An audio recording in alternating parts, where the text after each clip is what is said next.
Ladies and gentlemen, ladies and gentlemen, ladies and gentlemen, ladies and gentlemen.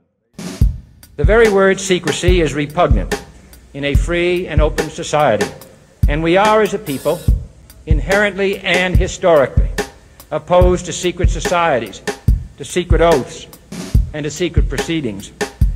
We decided long ago that the dangers of excessive and unwarranted concealment of pertinent facts far outweighed the dangers which are cited to justify it. Even today, there is little value in opposing the threat of a closed society by imitating its arbitrary restrictions. Even today, there is little value in ensuring the survival of our nation if our traditions do not survive with it.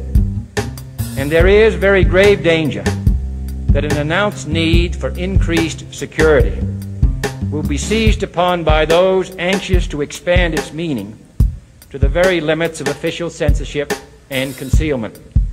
That I do not intend to permit to the extent that it's in my control. And no official of my administration, whether his rank is high or low, civilian or military, should interpret my words here tonight as an excuse to censor the news, to stifle dissent, to cover up our mistakes, or to withhold from the press and the public the facts they deserve to know. For we are opposed around the world by a monolithic and ruthless conspiracy that relies primarily on covert means for expanding its sphere of influence, on infiltration instead of invasion, on subversion instead of elections, on intimidation instead of free choice, on guerrillas by night instead of armies by day.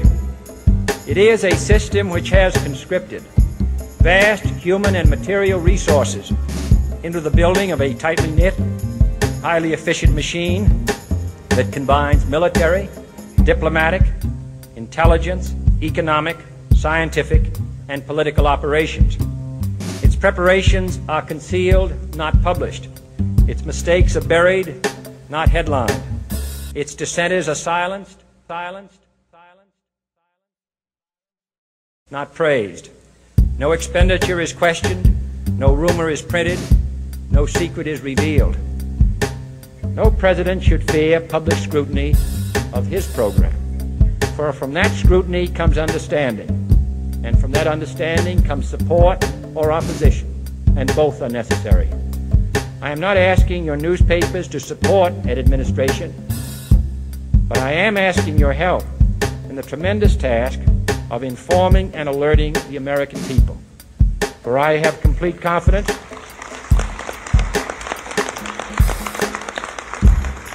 in the response and dedication of our citizens whenever they are fully informed. I not only could not stifle controversy among your readers, I welcome it. This administration intends to be candid about its errors. For as a wise man once said, an error doesn't become a mistake until you refuse to correct it. We intend to accept full responsibility for our errors, and we expect you to point them out when we miss them. Without debate, without criticism, no administration and no country can succeed, and no republic can survive. That is why the Athenian lawmaker Solon decreed it a crime for any citizen to shrink from controversy. And that is why our press was protected by the First Amendment, the only business in America specifically protected by the Constitution, not primarily to amuse and entertain, not to emphasize the trivial and the sentimental, not to simply give the public what it wants, but to inform, to arouse, to reflect, to state our dangers and our opportunities, to indicate our crises and our choices, to lead, mold, educate, and sometimes even anger public opinion. This means greater coverage and analysis of international news, for it is no longer far away and foreign, but close at hand and local. It means greater attention to improved understanding of the news, as well as improved transmission. And it means, finally, that government at all levels must meet its obligation to provide you with the fullest possible information outside the narrowest limits of national security. And so it is to the printing press, to the recorder of man's deeds, the keeper of his conscience, the courier of his news, that we look for strength and assistance, confident that with your help, man will be what he was born to be, free and independent. Free and independent.